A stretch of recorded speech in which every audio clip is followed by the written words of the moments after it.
এই জিনিসটা হয় কেন? লোভ থেকে। কি থেকে? লোভ থেকে। যার 10 বিঘা জমি আছে, ওনার কি আরো দরকার আছে বলে মনে হয়?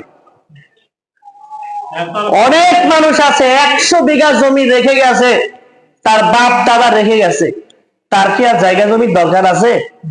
তার কি ঠেকা আরেকজনের কষ্ট দেওয়া, আরেকজনের জায়গা দখল করা? কেন? শুধু মনের লোভ, মনের লোভ। আমার নবী কি বলেন জানেন? আমার নবী বলেন, লাউ ইবনে আদামা ওয়াদিয়ানে মিন মাল লাবতাগা সালিসাত। আমার নবীজি বলতেছে, যদি আদম সন্তানের 2টা খোলা ময়দান ভরা সম্পদ থাকে, বুঝছেন? আল্লাহ রাসূল বলতেছেন, কোন আদম সন্তানের যদি 2টা বিশাল ময়দান ভরা সম্পদ থাকে, লাবতাগা সালিসাত, সে চিন্তা করবে এইরকম আরেকটা ময়দান হলে ভালোই হয়। ঠিক কিনা? এটা কেন? লোভের কারণে। কেন? লোভের কারণে। বুখারী শরীফের হাদিস। আমার বাবার কথাও না, আমার দাদার কথাও না, আমার কোন উস্তাদের কথাও নয়, এই পৃথিবীর সর্বশ্রেষ্ঠ মানুষের কথা এটা। আর এক হাদিসের মধ্যে আল্লাহ রাসূল বলেন, লাউ ইবনে আদামা ওতিয়া ওয়াদিয়ান মালিয়ান মিন যাহাবিন আহাব্বা ইলাইহি সানিয়ান ওয়ালাউ উতিয়া সানিয়ান আহাব্বা ইলাইহি সালিসান। আল্লাহর নবী বলতেছেন, কোন আদম সন্তানকে যদি একটা বিশাল ময়দান ভরা স্বর্ণের সম্পত্তি যদি তারে দেওয়া হয়, সে চিন্তা করবে দ্বিতীয়টা হলে মন্দ হয় না। বুঝতে পারছেন? যদি তাকে এইরকম ময়দান 2টা দেওয়া হয়, সে ভাববে 3টা হলে মন্দ হয় না, 3টা হলে মন্দ হয় না। কেন? অন্তরের যে লোভটা আছে, অন্তরের যে লোভটা আছে, এই লোভের কারণে সে একটা বিশাল ময়দান ভর্তি স্বর্ণ, এটা নিয়ে সে তৃপ্ত নয়, সে দ্বিতীয়টার কামনায় থাকবে। দ্বিতীয়টা যখন দেওয়া হবে, সে 2টা নিয়েও তৃপ্ত নয়, সে 3টা চাইবে। কার কথা? আল্লাহর নবীর কথা। আর একটা কথা তাফসীরে ইবনে কাসির এখানে আসার আগে পড়ে আসলাম, ফাথুল বারীর হাওলা দিয়ে তাফসীরে ইবনে কাসিরে আনা হয়েছে কথাটা যে প্রত্যেকটা মানুষ বৃদ্ধ হয়, প্রত্যেকটা মানুষ বৃদ্ধ হয়। বুঝতেছেন কথা? কি বললাম? প্রত্যেকটা মানুষ বৃদ্ধ হয়, কিন্তু তার মনের লোভ, তার মনের আকাঙ্ক্ষা, এইটা কখনো বৃদ্ধ হয় না। ঠিক কিনা? মনের আকাঙ্ক্ষা, লোভ, এইটা কখনো বৃদ্ধ হয় না। এই লোভের কারণে ভাইয়ের সাথে দ্বন্দ্ব, এই লোভের কারণে চাচাতো ভাইয়ের সাথে দ্বন্দ্ব, এই লোভের কারণে প্রতিবেশীর সাথে দ্বন্দ্ব। মনের আকাঙ্ক্ষা এইটা প্রকাশ করতে গিয়া নিজের ভাইয়ের সাথে দীর্ঘদিন কথা বলে না। আপনাদের এলাকায় এমন লোক আছে? আমি অনেক পেয়েছি, অনেক চেষ্টা করেছি মিলানোর, কিন্তু মিলবে না। অনেক চেষ্টা করেছি মিলানোর, আমি মিলাইতে পারি নাই। সেই দ্বন্দ্ব কতটুকু জায়গা নিয়ে? এতটুকু। আপনি বিশ্বাস করেন, এই এতটুকু জায়গা নিয়ে এক ভাই আরেক ভাইয়ের বাড়িতে খাবার পর্যন্ত খায় না। নাউজুবিল্লাহ বলেন। আপন ভাই, মায়ের পেটের ভাই, যেই ভাইকে সে কোলে পিঠে নিয়ে মানুষ করেছে, আছে না? বাবার পরে বড় ভাই প্রত্যেকটা আদম সন্তানের জন্য সবচাইতে বেশি পরিশ্রম করে। আপনি স্বীকার করেন আর না করেন, আপনার বড় ভাইয়ের যে অবদান আছে আপনার প্রতি, এটা আপনি অস্বীকার করতে পারবেন না। কিন্তু আবার জায়গার জন্য যে ছোট ভাইকে কোলে পিঠে করে বড় ভাই মানুষ করেছে, অনেক সময় ঈদের সময় নিজে পোশাক নেয় নাই, ছোট ভাইকে বলেছে, আব্বার সামর্থ্য নাই, আব্বারে বলছে আব্বা আমার দরকার নাই, আমার ছোট ভাইগুলারে দাও। এই আধা হাত জায়গার জন্য এই ছোট ভাইগুলা বড় ভাইয়ের বিরুদ্ধে পর্যন্ত লাঠি ধরে। ঠিক কিনা? আছে লোক এমন? আপনি কি কল্যাণের দিকে আছেন? আপনি কি কল্যাণের দিকে আছেন? আপনি কত বড় অকৃতজ্ঞ যে ভাই তার সুখ আল্লাহ বিসর্জন দিচ্ছে আপনার জন্য। আপনি আধা হাত জায়গার জন্য আপনি তার বিরুদ্ধে লাঠি ধরলেন। আপনি কত বড় অকৃতজ্ঞ, আপনি কি কখনো ভাবছেন? আমার অনেক বড় ভাই আছে, ছোট ভাইগুলারে কোলে পিঠে করে মানুষ করছে, সব ঠিক আছে, কিন্তু জায়গা ভাগাভাগির বেলায় ঠকাই দিয়েছে। আছে না বললো? আপনি যে এত যত্ন করলেন তার, এত ভালোবাসলেন তারে, আপনি পরিণতিতে তারে ঠকাই দিলেন। আপনি কেমন বড় ভাই? তাহলে আপনি কি আপনার ভাইকে আসলে ভালোবাসতেন?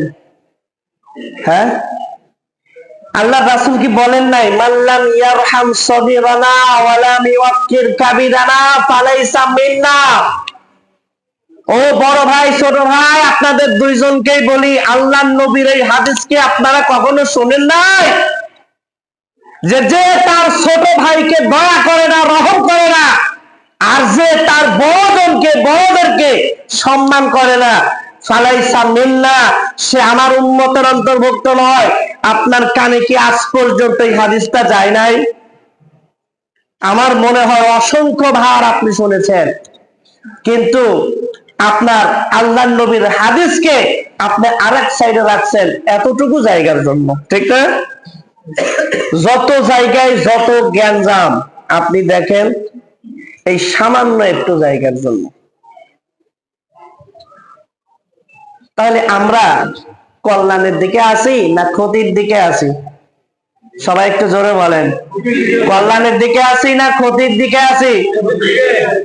আমার আজকের কথায় মনে হয় অনেকেই কষ্ট পাইলেন, পাইলেও তো বলবেন না।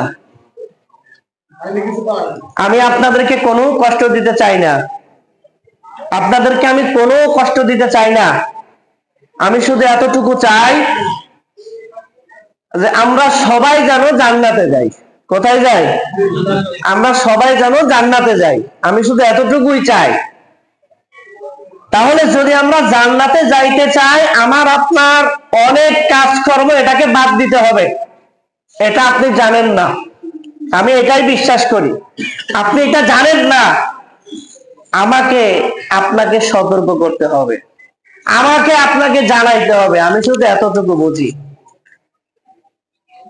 আপনারা কি বুঝতেছেন আমার কথা? আমি শুধু এতটুকুই চাই। আমি আপনাদের মাঝে আসছি, আপনারা আমার অনেক মহাব্বত করেন, আমিও আপনাদের অনেক মহাব্বত করি। আজকে আমি একটা বিপদে পড়লে আপনারা ছুটে আসবেন, আপনাদের কারোর বিপদের কথা শুনলে আমি ছুটে যাব, কিন্তু ভাই কবরে কে বাঁচাবে আমারে আপনারে? আপনি এটা একটু চিন্তা করেন না। মালাকুল মাউত যখন আমার আপনার সামনে দাঁড়াবে, কত মহাব্বতের মানুষ তাদের সামনে থেকে মেরে আমার আপনার প্রাণটা নিয়ে যাবে, কে বাঁচাবে? কেউ তো নাই। বাড়ির পাশে কবর, অনেকের কবর আছে বাড়ির উঠানে, আছে না? এলাকায় আছে কিনা? বাড়ির উঠানে কবর, কবরের পাশ দিয়া বাবা যায়, কবরের পাশ দিয়া বড় ভাই যায়, কবরের পাশ দিয়ে চাচা যায়। আল্লাহ না করুক ওই কবরে আযাব হতে থাকলে কেউ তো গিয়ে আমাদের ঠেকাইতেও পারে না, পারে? এই যে কবরস্থান আপনাদের এলাকার যেটা আছে, আপনাদের অনেকের আত্মীয় স্বজন শুয়ে আছে, তাই না? একটা সত্য কথা বলেন তো, যে এই যে আত্মীয় স্বজনকে ওখানে রেখে আসছেন, তারপর আর কেউ কি কখনো ওখানে গেছেন? আল্লাহকে সাক্ষী রেখে বলেন, অনেকে মাকে রেখে আসছেন, আসছেন না? ভাইকে রেখে আসছেন, বাবাকে রেখে আসছেন, দাদাকে রেখে আসছেন, নানাকে রেখে আসছেন, তারপরে কি আর কখনো ওখানে গেছেন? আর কোনো খোঁজ নাই। আচ্ছা, এটাও বাদ দিলাম, আপনি তো নামাজ পড়েন, আমি বিশ্বাস করি এটাই, তার জন্য হাত তুলে আল্লাহর কাছে কি একটু দোয়া করছেন? কাউকেই দেখতে পাচ্ছি না। তাহলে আমার আপনার ভবিষ্যৎ তো এটাই, আমি আপনি আধার কবরে শুয়ে থাকবো, আমার কথা মনে করার কেউ থাকবে না, আমার আপনার জন্য দোয়া করার কেউ থাকবে না। তাহলে যেই সন্তানের জন্য আপনি এত হারাম কাজ করে গেলেন, যেই সন্তানের সুখের জন্য আরেকজনের মাথায় বাড়ি মারলেন, যেই সন্তানের সুখের জন্য আরেকজনের জায়গা জমি দখল করলেন, তাদের সম্পদ বাড়বে, তাদেরকে ভালো রাখার জন্য সেই সন্তানগুলো যদি 5 ওয়াক্ত নামাজ পড়ে আপনার জন্য দোয়াও না করে, আপনি দুনিয়াতে কি করে গেলেন? একটু বুঝেন তো আপনি, আমার কথাগুলো একটু ঠান্ডা মাথায় চিন্তা করেন। এখন ভাবলে অনেকের রাগ হবে আমার উপরে, এটা স্বাভাবিক। আপনি আমার কথা এখন ভাবেন না, আজকে যে কথাগুলা বললাম আপনার মেমোরিতে আপনি সেভ করেন। রাতের বেলা যখন ঘুমাবেন, শোয়ার সাথে সাথে ঘুম আসে? শোয়ার সাথে সাথে ঘুম আসে না, একটু সময় লাগে। অন্ধকার, ওই অন্ধকারটার আপনি একটু চিন্তা করে দেখেন না। আপনি একটু অন্ধকারে চিন্তা করেন না যে আমার যে কথাগুলো আজকে আমি বললাম, আমি অন্য কিছু বলার ইচ্ছা করছিলাম, আজকে আমি অন্য কিছু বলার ইচ্ছা করছিলাম, এটার জন্য আমার বয়ানও রেডি ছিল, কিন্তু আল্লাহ জবান দিয়ে বার করে দিলেন কি দেখেন, আমার কোনো দোষ নাই। কিন্তু আবার প্রস্তুতি ছিল কিন্তু অন্য বিষয়, অন্য বিষয়ে আমি আপনাদের সামনে কথা বলতে চেয়েছিলাম, ইচ্ছাও করেছিলাম, কিন্তু আল্লাহ তাআলা এগুলো বের করলেন। কিন্তু এগুলো আসলে সমাজের বড় বড় সমস্যা, তাই না? সমাজের বড় বড় সমস্যা। আপনারা একটু ঠান্ডা মাথায় নিরিবিলিতে একটু আপনি আজকে আপনার ব্রেনটাকে একটু কাজ করান, আপনার অন্তরটাকে আপনি একটু ভাবান যে আমি যে কথাগুলো বললাম এগুলোর ভিতরে আমরা আছি কিনা। যদি থাকি বের হয়ে আসতে হবে, আর যদি না থাকি তাইলে আলহামদুলিল্লাহ, না থাকলে আলহামদুলিল্লাহ, থাকলে বের হয়ে আসতে হবে। কারণ এই অবস্থার মাঝে থাকলে আমাদের কোনো কল্যাণ নাই। আল্লাহ তাআলা আমাদের সবাইকে যাবতীয় হারাম এবং পাপ কাজ, যে সমস্ত কাজ করলে আমরা কবরের শাস্তির উপযোগী হব, জাহান্নাম আমাদেরকে গ্রাস করে ফেলবে, এইরকম যাবতীয় কাজকর্ম থেকে আল্লাহ সুবহানাহু ওয়া তাআলা